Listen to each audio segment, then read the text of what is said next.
Madame, Monsieur, bonsoir. Merci de nous rester fidèles. Il est 19h, c'est l'heure du journal. Les principaux titres.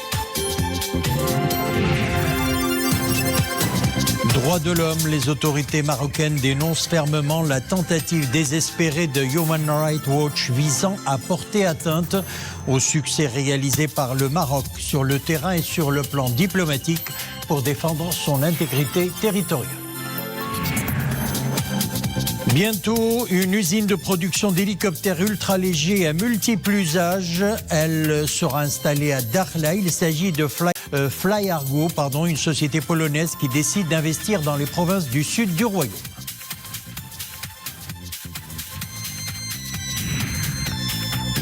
Le bon vivre ensemble entre juifs et musulmans, un autre symbole, c'est celui de la musique. Focus ce soir sur le Motrouz, un répertoire riche qui puise son origine dans la tradition poétique et musicale de l'Andalousie musulmane et juive. Un voyage musical que nous ferons en fin de journal avec l'un des gardiens du temple de ce patrimoine musical, Maxime Karouchi. Les autorités marocaines dénoncent fermement la tentative désespérée de Human Rights Watch visant à porter atteinte au succès réalisé par le Maroc sur le terrain et sur le plan diplomatique pour défendre son intégrité territoriale, ainsi que l'exploitation flagrante par l'ONG du dossier des droits de l'homme pour faire véhiculer des positions politiques vis-à-vis du Sahara marocain et attribuer des accusations mensongères aux autorités publiques. Les grandes lignes du communiqué à ce sujet de la délégation interministérielle aux droits de l'homme, Mohamed Aïtlachkar. Le communiqué de Human Rights Watch, publié le 18 courant, comporte un discours politique hostile à l'intégrité territoriale du Royaume du Maroc. Un communiqué qui renferme des allégations dénuées de tout fondement, ne se basant sur aucune réalité, dont le dessein de conférer un caractère des droits de l'homme à son discours au détriment des règles universellement connues, règles relatives à l'impartialité et à l'objectivité. Les autorités marocaines soulignent un communiqué de la délégation interministérielle aux droits de l'homme, réfute catégoriquement l'adoption par Human Rights Watch de la thèse des ennemis du Maroc en ce qui concerne l'intervention pacifique et légitime en vue de rouvrir la route reliant le Maroc et la Mauritanie dans la zone d'El Guerguerat. Intervention qui a eu lieu après l'épuisement de toutes les voies, y compris les appels récurrents du secrétaire général de l'ONU et les résolutions du Conseil de sécurité, appels soulignant la nécessité de ne pas porter atteinte à la liberté de circulation des personnes et des biens dans cette zone.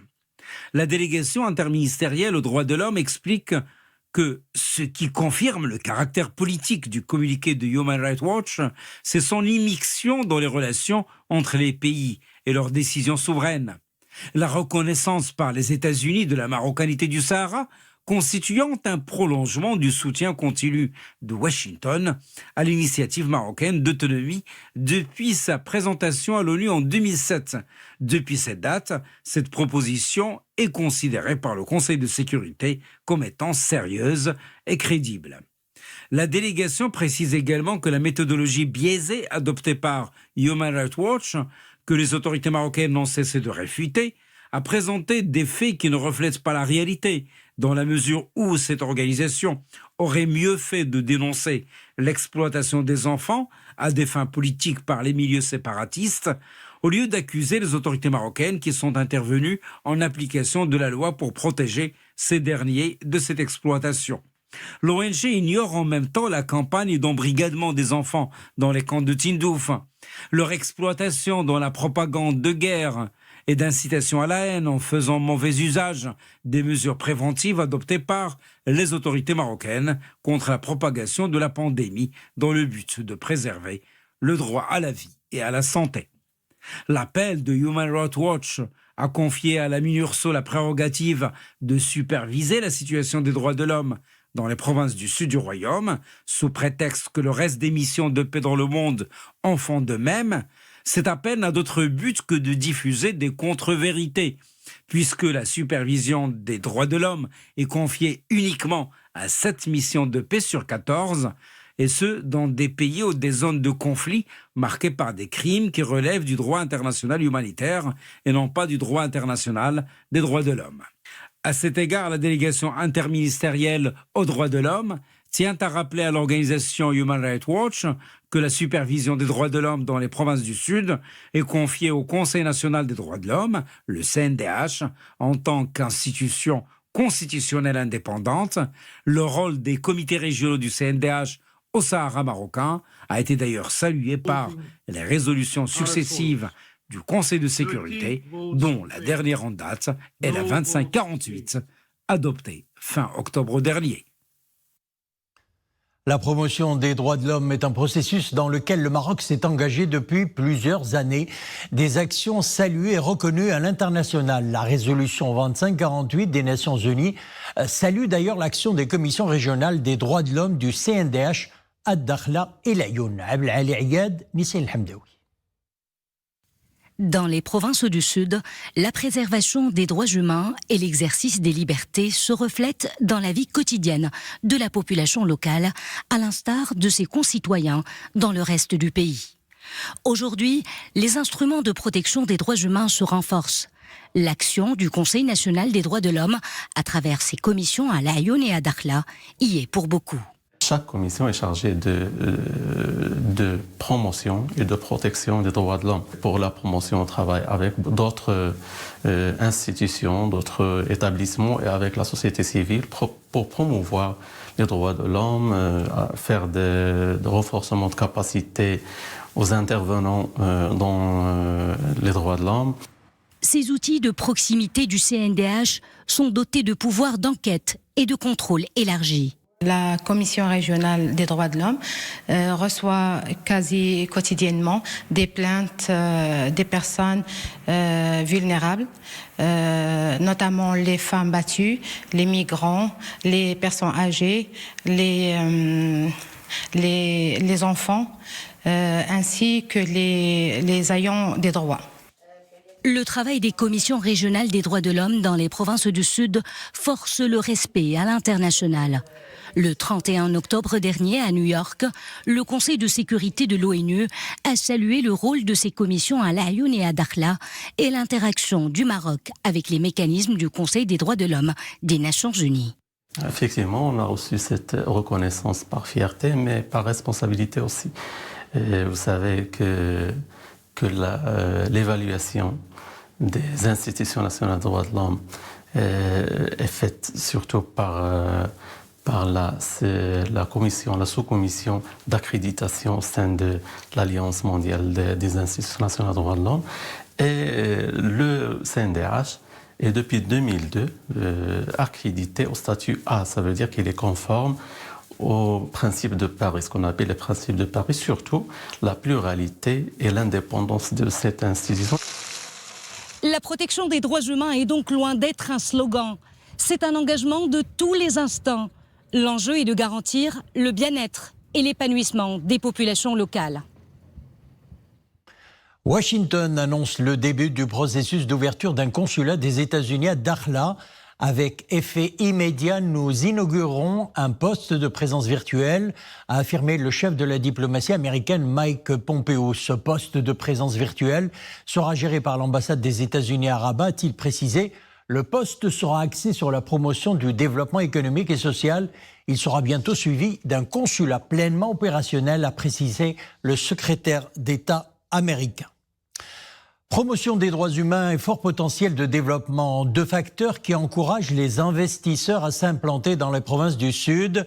Flyargo est une entreprise polonaise spécialisée dans la fabrication d'hélicoptères ultra-légers. Cette société polonaise fait le choix d'investir à Dakhla, un choix dicté aussi par la stabilité politique dont jouit le Maroc.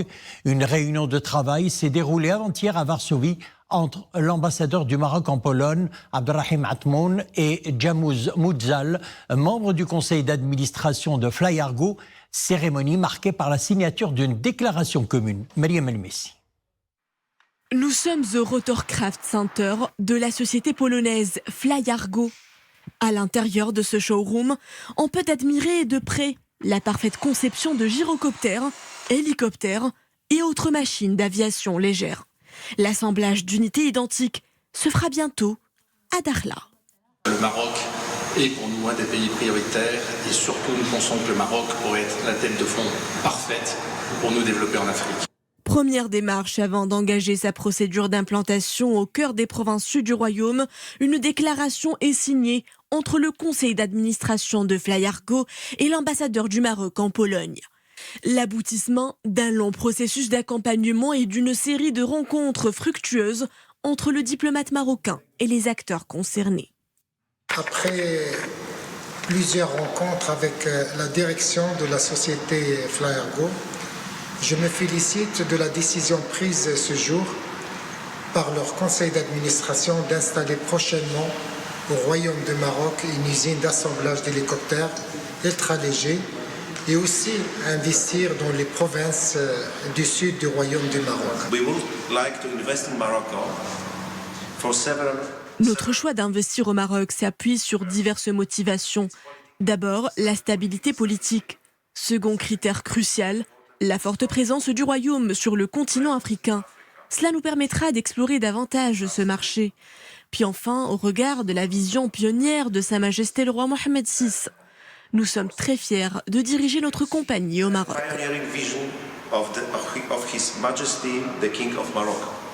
Dakhla séduit par sa dynamique les investisseurs étrangers. C'est aujourd'hui au tour de cet opérateur d'aviation légère d'y planter son étendard. Une visite du groupe polonais début février prochain devra marquer le coup d'envoi de la construction de ce site de production de grande envergure. C'est l'émergence d'un segment qui affiche un potentiel de croissance important. À présent, les principaux indicateurs de l'évolution de la situation épidémiologique au Maroc. 2329 nouvelles contaminations ces dernières 24 heures, 3192 nouvelles rémissions et 40 décès. Le taux de létalité s'établit à 1,7%. Pour ce qui est des cas sévères ou critiques recensés dans les différents établissements hospitaliers, il est désormais inférieur à 30 000 et s'établit à 29 103, dont 118 nouveaux cas graves ou critiques de plus ces dernières 24 heures. 107 sont sous intubation et 721 sont sous ventilation non invasive. La courbe épidémiologique hebdomadaire relative au Covid-19 évolue en baisse de quelques 12%. Le taux de reproduction, le R0 de la Covid-19, affiche une légère amélioration également. Une tendance à la baisse observée dans plusieurs régions du royaume. Zakaria Moukrimbil. Des indicateurs en nette progression. C'est ce qui ressort d'une lecture comparative des chiffres des derniers jours. Le taux de reproduction R0 du Covid-19 affiche une légère amélioration et demeure inférieur à 1 en moyenne nationale. La courbe épidémiologique hebdomadaire relative au Covid-19 au Maroc évolue en baisse avec moins de 12% en moyenne nationale. Une baisse constatée au niveau de 9 régions du royaume. Seules 3 autres régions, Daraa Tafilelt, Tanger Tétouan el-Hoceima et l'Oriental, continue d'enregistrer une sensible augmentation du nombre des infections. La courbe épidémiologique hebdomadaire montre une décroissance des indicateurs. Un peu plus de 17 500 nouveaux cas pour la semaine du 14 au 20 de ce mois, à peine 8 700 cas pour cette semaine. Les décès sont en baisse depuis 2 semaines. Quant à la courbe épidémiologique quotidienne, elle montre une décroissance enregistrée à partir de la seconde moitié de novembre. Pour ces 3 derniers jours, le nombre de cas actifs est passé de quelques 30 700 cas le 22 de ce mois à 30 000 hier. Le nombre de cas sévères ou critiques continue également de décroître, passant ces 3 derniers jours de 1039 à 896.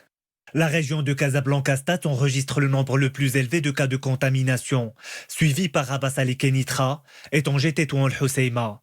La décrue est bien là, mais l'épidémie continue à emporter des vies. Seul espoir, la vaccination massive attendue dans les semaines à venir. Tous les préparatifs vont bon train. Il y a déjà eu des simulations d'arrivage du vaccin.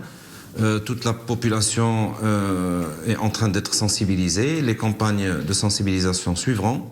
Pour la nouvelle souche qui inquiète tout le monde, il n'y aura pas de problème avec le vaccin. Pour l'instant, le vaccin reste efficace. Les préparatifs de la campagne nationale de vaccination ont atteint un stade très avancé selon le ministère de tutelle. Le Maroc a acquis 65 millions de doses des 2 vaccins pour lesquels a opté le Royaume. La population ciblée s'élève à 25 millions de personnes. Et toujours en relation avec le coronavirus, après les respirateurs artificiels 100% marocains, les inventeurs marocains n'ont pas encore dit leur dernier mot. Un prototype de purificateur d'air anti-Covid-19 vient d'être mis au point. Le procédé écolo est efficace pour éliminer les micro-organismes, bactéries et les virus qui se déplacent dans l'air. Derrière cette prouesse technologique, des étudiants de l'École normale supérieure de l'enseignement technique de Mohamedia. Reportage à Casablanca, Sarah Katir, Abdelrahman Ziyen et Aziz Angmar. Ceci est un générateur d'ozone transportable, purificateur d'air qui permet de rétablir l'équilibre naturel de l'air qu'on respire et de le désinfecter. Il est le fruit d'un partenariat public-privé, notamment entre l'École normale supérieure de l'enseignement technique à Mohamedia et une entreprise partenaire. Maintenant, nous sommes arrivés à un premier appareil qui sera bien sûr, la société va donc prendre toutes les procédures nécessaires pour le commercialiser et nous espérons qu'il va apporter beaucoup pour notre population, beaucoup pour la stérilisation et la désinfection. Donc l'idée, elle a commencé il y a 3 mois, donc après un échange avec l'INSET, pour faire du reverse engineering et développer des versions marocaines de générateurs d'ozone qu'on utilisera pour combattre la pandémie. Donc l'idée, elle a intéressé l'INSET, on a eu pas mal d'échanges et aujourd'hui, 3 mois plus tard, on a réussi à proposer le premier générateur marocain. Cet appareil est destiné à être utilisé pour purifier l'air en présence des personnes et pour désinfecter et éliminer les bactéries et les virus, dont notamment le Covid-19. Il sera commercialisé bientôt pour permettre de lutter contre cette pandémie. À présent, ce communiqué du ministère de l'Intérieur rappelant que le délai légal de soumission des demandes d'inscription aux fins de la révision annuelle ordinaire des listes électorales générales destinées aux chambres professionnelles expirera le 31 de ce mois, donc jeudi prochain. Le bon vivre ensemble entre juifs et musulmans, un autre symbole, c'est celui de la musique. Focus ce soir sur le matrouz, un répertoire riche qui puise son origine dans la tradition poétique et musicale de l'Andalousie musulmane et juive. L'artiste casablancais de confession juive, Maxime Karouchi, est l'un des gardiens du temple de ce patrimoine. Un voyage musical signé Mariam El-Missi, Zina Eitlamin, Abdelrahman Ziyen, Wafad Doukali et Abdel-Ilah Lecheb.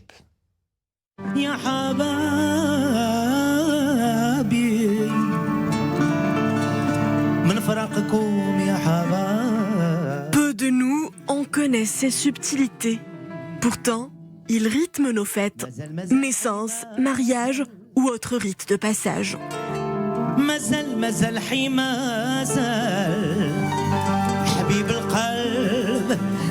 Nous parlons de matrouz, ce métissage poétique judéo-arabe où chants andalous sont tissés comme une élégante broderie, fruit d'une histoire commune.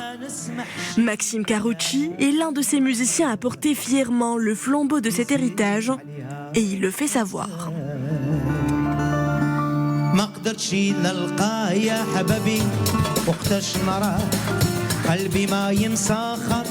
التراث الأندلسية كلها اللي جات من الأندلس هي مات نهار في 1492. Après la chute de Grenade en 1492, les familles qui ont trouvé refuge au Maroc ont conservé leur tradition musicale. Pour préserver les noubates de ce répertoire, les Juifs l'ont introduit dans leurs prières. Au sein notamment des synagogues, le recueillement collectif est imprégné de rythme et miazen de la musique andalouse. La synagogue, كتشوف اليهود كيصليو وبالميازن ديال الأندلسي. Ah il n'y a qu'un seul Dieu, غير ربي واحد. Impérissable, le matrouz résiste ardemment à l'emprise du temps. Depuis l'époque médiévale en Espagne et jusqu'à nos jours, cet art consacre des siècles de bon voisinage.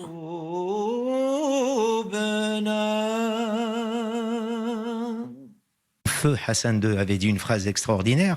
Il avait dit, quand un juif marocain quitte, nous perdons un citoyen, mais nous gagnons un ambassadeur. Il n'y a pas un Marocain, même la 3e génération, vivent de leur culture, parce que notre pays, c'est le Maroc. Nous avons plus de 3000 ans d'histoire.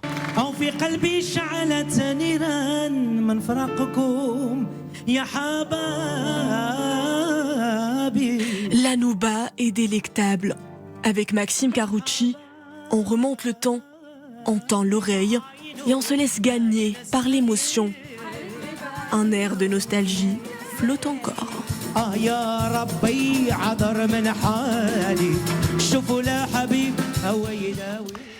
Voilà, c'est sur ces mélodies signées Maxime Carucci que nous nous quittons. Merci de nous avoir suivis. L'info revient à 21h demain pour la tranche week-end.